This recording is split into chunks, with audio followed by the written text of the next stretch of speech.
But right now, we are going to do something on Greenland, whether they like it or not.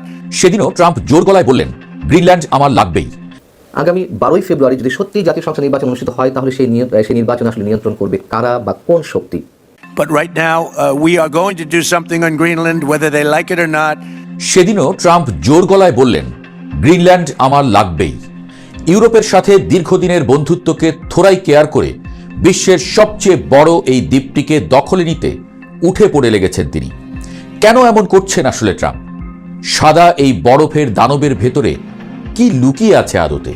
মানুষ শুরুতে হেসেছিল, ভেবেছিল Donald Trump হয়তো রসিকতা করছেন। ডেনমার্কের প্রধানমন্ত্রী তো হেসেই উড়িয়ে দিয়ে একে বলেছিলেন অ্যাবসার্ড বা উদ্ভট এক পরিকল্পনা। কিন্তু ট্রাম্প যখন তার ডেনমার্ক সফর বাতিল করলেন, তখন বিশ্ববাসী বুঝতে পারল এই আবদার কোনো পাগলামি তো নয়, উল্টো এর পেছনে লুকিয়ে আছে একবিংশ শতাব্দীর সবচেয়ে বড় ভূরাজনৈতিক মাস্টার প্ল্যান। গ্রিনল্যান্ড আসলে সাধারণ কোনো দ্বীপ নয়, এটি হচ্ছে পৃথিবীর বুকে এক বিশাল সাদা সোনার খনি, যার দখল থাকা মানে আগামী পৃথিবীর নিয়ন্ত্রণটা আসলে নিজের মুঠোয় রাখা। আটলান্টিক আর আর্কটিক মহাসাগরের মোহনায় দাঁড়িয়ে থাকা এই 21 লাখ বর্গ কিলোমিটার বিশাল ভূখণ্ডটি শুধুমাত্র বরফের চাদরের বদলে হয়ে উঠেছে আধুনিক টেকনোলজি এবং সামরিক আধিপত্যের কেন্দ্রবিন্দু। গ্রিনল্যান্ডের এই গুরুত্বের মূলে রয়েছে এর মাটির নিচে থাকা অমূল্য সব রত্নভাণ্ডার। পুরো পৃথিবী যখন এক ফসিল ফুয়েল বা তেল গ্যাস ছেড়ে রিনিউয়েবল এনার্জি আর ইলেকট্রিক গাড়ির দিকে ঝুঁকছে, তখন গ্রিনল্যান্ড হয়ে উঠেছে তুরুপের তাস। আপনি যে স্মার্টফোন ব্যবহার করছেন বা যে বৈদ্যুতিক গাড়ির স্বপ্ন দেখছেন, তার জন্য প্রয়োজন নিওডাইমিয়াম, ডিসপ্রোসিয়াম এবং লিথিয়ামের মতো বিরল খনিজ। এই রেয়ার আর্থ মেটালস এর বিশাল এক মজুদ জমা হয়ে আছে গ্রিনল্যান্ডের বরফের তলায়। বর্তমানে এই খনিজগুলো বাজারের প্রায় 90% নিয়ন্ত্রণ করে চীন। ট্রাম্প খুব ভালো করেই জানেন, যদি আমেরিকা গ্রিনল্যান্ডের উপর নিয়ন্ত্রণ প্রতিষ্ঠা করতে পারে, তবে টেকনোলজি এবং চিপ ইন্ডাস্ট্রিতে চীনকে এক নিমেষেই পঙ্গু করে দেওয়া সম্ভব হবে। কিন্তু খনিজ সম্পদেই শেষ কথা নয়, এর চেয়েও বড় আতঙ্ক আর উত্তেজনার নাম হচ্ছে ইউরেনিয়াম। গ্রিনল্যান্ডের দক্ষিণ দিকে থাকা কোয়ানেরসুইট অঞ্চলে ইউরেনিয়ামের যে পরিমাণ মজুদ আছে, তা বিশ্বের যে কোনো বড় শক্তিকে ঈর্ষায় ফেলতে বাধ্য। ট্রাম্পের নজর ঠিক সেখানেই। আগামী দিনের পারমাণবিক বিদ্যুৎ কেন্দ্র থেকে শুরু করে উন্নত মানের যুদ্ধ বিমান, সবকিছুর জ্বালানি হিসেবে ইউরেনিয়ামই হবে শেষ কথা। যে ইউরেনিয়াম 2030 সালের পরের মহাকাশ গবেষণায় জ্বালানি হিসেবে কাজ করবে, সেই শক্তির চাবিকাঠি নিজের পকেটে পুরতে চাইছেন ট্রাম্প। আর এই লোভ থেকেই তিনি ডেনমার্কের সাথে সম্পর্ক তিক্ত করতেও দ্বিধা করছেন না, কারণ ডেনমার্ক কেবল নামমাত্র শাসক। গ্রিনল্যান্ডের প্রকৃত সম্পদ এখন সারা বিশ্বের বড় পরাশক্তিগুলোর টার্গেট। এরপর আসা যাক সামরিক কৌশলের কথায়। মানচিত্রের দিকে তাকালে দেখা যায় গ্রিনল্যান্ড হচ্ছে আমেরিকা আর রাশিয়ার ঠিক মাঝখানের এক দুর্ভেদ্য প্রাচীর। আমেরিকার উত্তর সীমান্ত রক্ষার জন্য গ্রিনল্যান্ড হচ্ছে সবচেয়ে শক্তিশালী ওয়াচ টাওয়ার।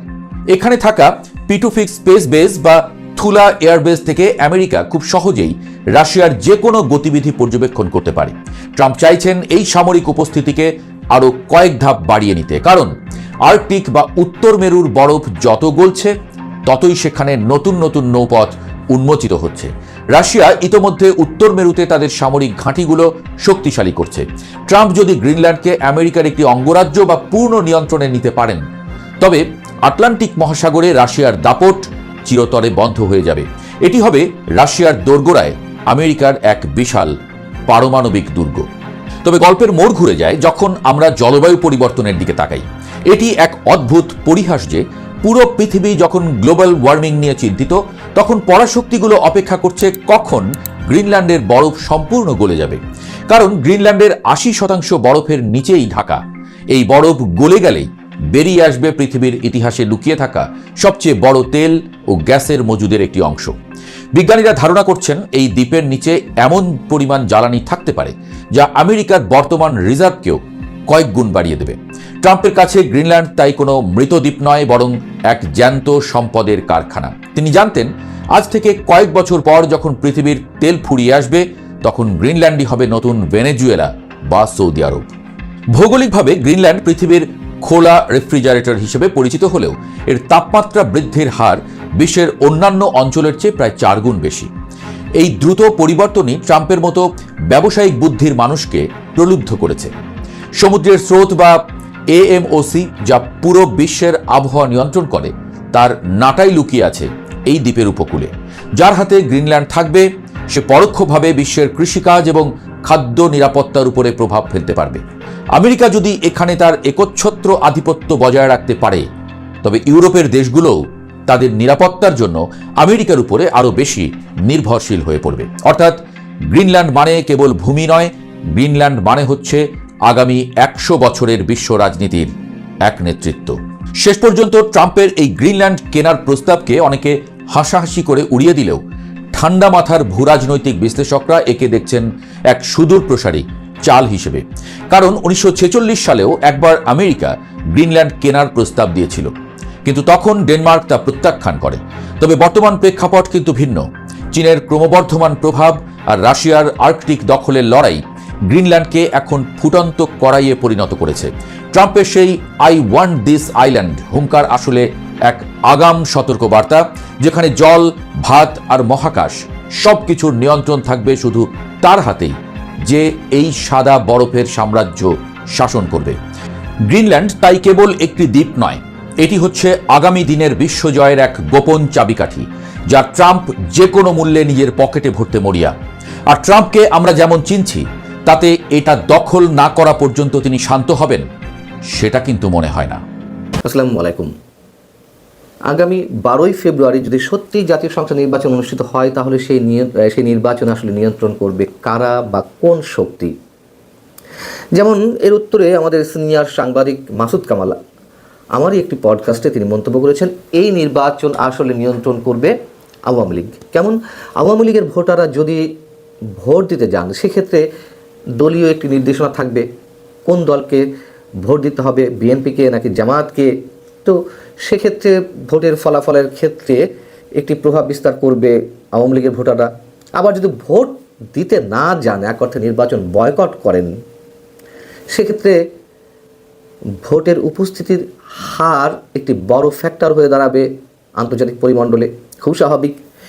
কিন্তু আমি এই বিষয়টিকে, সাংবাদিক মাসুদ কামালের এই মন্তব্যটিকে অনেকখানি সমর্থন করি, মোটামুটি একমত। তবে বরাবরই আমি যে কথাটি বলে আসছি তা হচ্ছে, অন্যান্য আর সব নির্বাচনের মতোই এবারের নির্বাচনও নিয়ন্ত্রণ করবে বিদেশি শক্তি। সেটি যুক্তরাষ্ট্র হোক, ভারত হোক, ইউরোপীয় ইউনিয়ন হোক বা জাতিসংঘেরও নানান ধরনের মন্তব্য হোক, যেভাবে হোক, এখনও আমাদের নির্বাচনগুলো, আমাদের ভাগ্য বিদেশি শক্তির উপরে নির্ভরশীল। আপনাদের একটি বিষয় মনে করিয়ে দিই, 2024-এর 7 জানুয়ারির যে তুমুল বিতর্কিত এবং ন্যাক্কারজনক নির্বাচনটি অনুষ্ঠিত হয়েছিল, তার 3 দিন পর 10 জানুয়ারি ইউরোপীয় ইউনিয়ন একটি বিবৃতি দিয়েছিল নির্বাচনকে মূল্যায়ন করতে গিয়ে। সেই বিবৃতিতে বড় সব রাজনৈতিক দল অংশ না নেওয়ায় নির্বাচনে দুঃখ প্রকাশ করা হয়েছিল এবং 7 জানুয়ারি নির্বাচনে হওয়া অনিয়মগুলোর পূর্ণাঙ্গ তদন্তের আহ্বানও তারা জানিয়েছিল। বিবৃতিতে কি বলা হয়েছিল, একেবারে কোট আনকোট, 7 জানুয়ারি ছিল রোববার, তাই সেখানে উল্লেখ ছিল যে গত রবিবার বাংলাদেশে যে সংসদীয় নির্বাচন হয়েছে, ইউরোপীয় ইউনিয়ন তা লক্ষ্য করেছে এবং গণতান্ত্রিক মূল্যবোধ, মানবাধিকার ও আইনের শাসনের ভিত্তিতে ইইউ ও বাংলাদেশের যে দীর্ঘমেয়াদী অংশীদারিত্ব তা পুনর্ব্যক্ত করছে।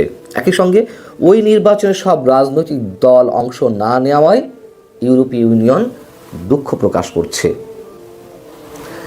ইউরোপীয় ইউনিয়ন এই বিবৃতি দেওয়ার আগে 7 জানুয়ারির পরপরই আলাদা আলাদা বিবৃতি দিয়েছিল যুক্তরাষ্ট্র এবং যুক্তরাজ্য। তারা কি বলেছিল? তারা বলছিল যে দ্বাদশ জাতীয় সংসদ নির্বাচন অবাধ ও সুষ্ঠু নির্বাচনের মানদণ্ড মেনে অনুষ্ঠিত হয়নি বলে তারা মনে করে। এবং এই যে মানদণ্ড বলতে আন্তর্জাতিক মানদণ্ড বোঝানো হয়েছে, সেই মানদণ্ডের অন্যতম পরিমাপক কী ছিল? তারা যেটি বরাবরই সবসময় বলে আসছিল, অংশগ্রহণমূলক নির্বাচন হতে হবে। অংশগ্রহণমূলক বলতে অন্তত বিশেষ বিশেষ বড় রাজনৈতিক দলগুলোর অংশগ্রহণ। তৎকালীন বাংলাদেশে তৎকালীন মার্কিন রাষ্ট্রদূত পিটার ডি হাসের যে দৌড়ঝাঁপ, বিভিন্ন রাজনৈতিক দলের সঙ্গে তার যে পরামর্শ বা বিভিন্ন ধরনের আলোচনা, সেখান থেকে দুটো বিষয় ছিল। একটা হচ্ছে ওই নির্বাচনে যেভাবে হোক বিএনপি সহ অন্যান্য সব রাজনৈতিক দলের অংশগ্রহণ নিশ্চিত করা, অথবা তা না করতে পারলে যাতে এ ধরনের নির্বাচন না হয়, সেটাই তো করা হয়েছিল। কিন্তু এখন এসে তারা কি বলছে? এখন এসে তারা সম্পূর্ণ ভুল পাল্টে দিয়ে আসছে। জাতিসংঘ থেকে শুরু করে পশ্চিমা রাষ্ট্রগুলো, যুক্তরাষ্ট্র বা ইউরোপীয় ইউনিয়ন, তারা কি বলছে যে আমাদের দৃষ্টিকোণে অন্তর্ভুক্তিমূলক অর্থ হচ্ছে বা অংশগ্রহণমূলক অর্থ হচ্ছে বাংলাদেশের সব সামাজিক দলের অন্তর্ভুক্তি। সামাজিক দল, রাজনৈতিক দল বলছে না।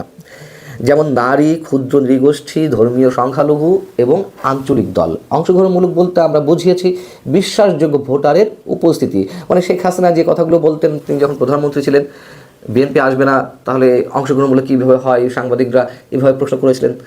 তিনি বলেছেন যে অংশগ্রহণমূলক বলতে আমি তো জনগণের অংশগ্রহণকে বুঝি।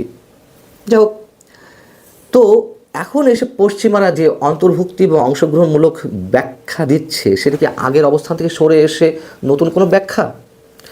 এমন প্রশ্ন করা হয়েছিল ইউরোপীয় ইউনিয়নের পর্যবেক্ষক দলের যে প্রতিনিধিরা এই মুহূর্তে বাংলাদেশে অবস্থান করছেন তাদের কাছে